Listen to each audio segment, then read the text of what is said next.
Premier match de l'histoire pour Nevers à domicile dans ce championnat de Pro D2 qui recevait les Bretons du RC Vannes au stade du Pré-Fleury, rempli pour l'occasion, et le coup d'envoi est donné par Christopher Issenbeck, l'ouvreur breton tout de suite, qui sera mis à contribution avec cette première pénalité tentée dès la 14e minute de jeu.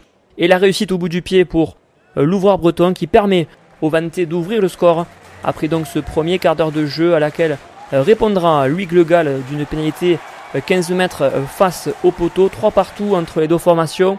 On en revient à la 25e minute de jeu. L'attaque donnée avec de l'ampleur par Luçon avec ce ballon qui est sorti à destination de Mathieu Belli qui retrouve Louis Glegal qui décale parfaitement là-bas son ailier Lucas Blanc qui va donner dans un tempo parfait pour son ailier François Héry qui va inscrire le premier essai de la rencontre. 8-3 en faveur de Nevers qui donc inscrit le premier essai de la partie, de la transformation qui passera entre les poteaux pour Le Gall qui va donner de l'ampleur au score 10-3 pour Nevers. Oui mais voilà, les Bretons ne se laissent pas du tout faire et réagissent avec la pénalité convertie par Christopher Issenbeck au même endroit que tout à l'heure, 10-6. Et juste avant la pause, le bon coup d'œil de la part de l'ouvreur breton qui claque un drop des 40 mètres face au poteau. 10-9 pour Nevers à la mi-temps face au Vanntais, un petit point d'avance qui n'est pas encore suffisant pour espérer remporter la rencontre et pour envisager le meilleur pour la suite. La reprise se fait rude pour les visiteurs avec ce ballon porté qui est organisé par les locaux qui échoue à quelques centimètres de la ligne d'un but.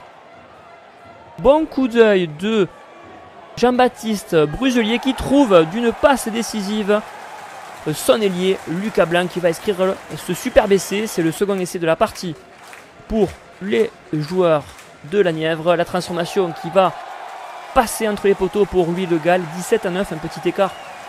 Et c'est déjà constitué pour les hommes de Xavier Péméja. Attention à l'indiscipline côté Vanntais avec notamment Manoa Voussava et le Fidjien qui écope d'un carton jaune à la 67e minute de jeu. C'est le moment choisi par Luçon pour porter pourquoi pas l'estocade avec ce ballon porté encore une fois mis en place par le pack de Luçon qui va aller en dame après ce superbe travail des avants et le stade du Pré-Fleury qui peut exulter. C'est Fred Garci qui va inscrire cet essai, le troisième synonyme à ce moment-là du bonus offensif pour Luçon. On n'y croit pas ses yeux du côté des supporters. Quelle réaction de la part des jaunes et bleus en cette seconde période, mais attention aussi du côté de la part de Nevers. Monsieur Carillo, l'arbitre de la rencontre, sanctionne Hugues Bastide pour faute répétée et du coup le RC Vannes se remet à y croire et revient dans la partie. Pénal touche choisi par les hommes de Jean-Noël Spitzer. Ce ballon encore une fois efficace de la part des Bretons qui va aller en dame derrière ce ballon porté bien articulé autour des avants bretons. L'essai est accordé après consultation du juge d'un but. Monsieur Carillo accorde l'essai pour Paga Tafili qui va donc réduire le score pour les Vanntais 24-14 puisque la transformation derrière passera de peu à côté, mais l'indiscipline qui se fait ressentir du côté des joueurs de Nevers avec ce carton jaune qui copera François Héry.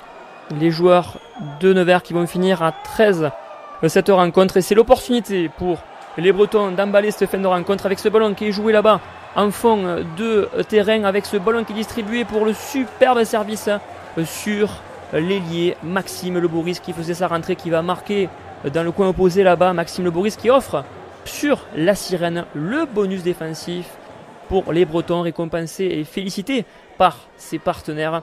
La transformation derrière qui passera entre les poteaux 24-21 pour Nevers dans cette rencontre. Le bonus défensif largement mérité pour les Bretons et la première victoire de l'histoire pour Nevers dans ce championnat de Pro D2.